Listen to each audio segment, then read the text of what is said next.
तैयार रहिए, स्टार्ट। उपाध्यक्ष महोदय, अपने भाषण में उन्होंने कहा कि मैंने आज तक ऐसी गरीबी के दर्शन नहीं किए जैसा कि मैं देख रहा हूँ।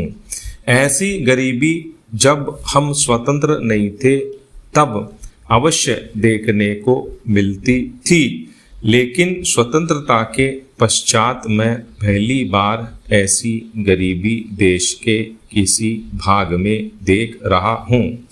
देश के विकास के काम को बढ़ा कर ही ऐसी गरीबी हम हटा सकते हैं। सरकारी उद्योगों की स्थिति अजीब है। हर संभव कोशिश से और सद्भाव बनाकर सरकारी उद्योगों के कर्मचारियों को आप अच्छा वेतन देते हैं और उन्हें रहने का अच्छा स्थान देते हैं, फिर भी घाटा होता है और देश का नुकसान होता है। कारण क्या है? कारण यह है कि आपकी औद्योगिक नीति गलत है और जो रुपया आपके पास है उसको भी आवश्यक काम के लिए खर्च नहीं कर रहे हैं। एक तरफ बोकारो के लिए 600 करोड़ रुपया रख रहे हैं और दूसरी ओर राजस्थान नहर को पूरा करने के लिए आप कहते हैं कि हमारे पास पैसा नहीं है।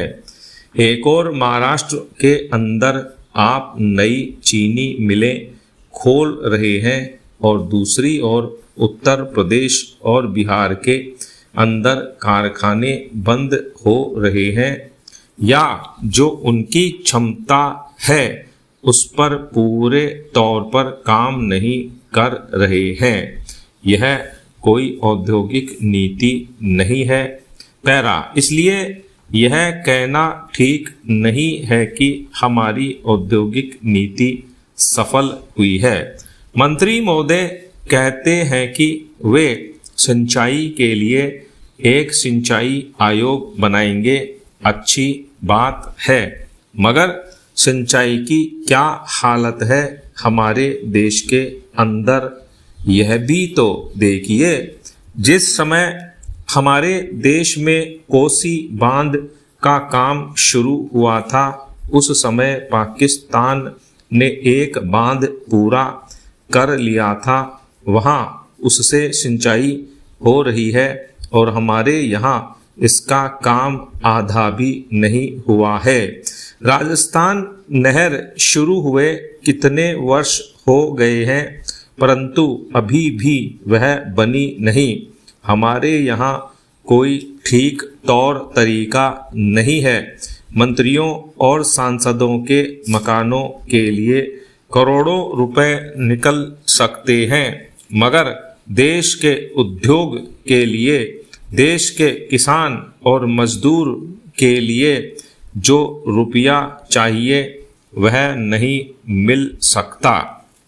उसके लिए रुपया नहीं दे सकते हैं। यह कोई उद्योग नीति नहीं है, यह एक खिलवाड़ किया जा रहा है।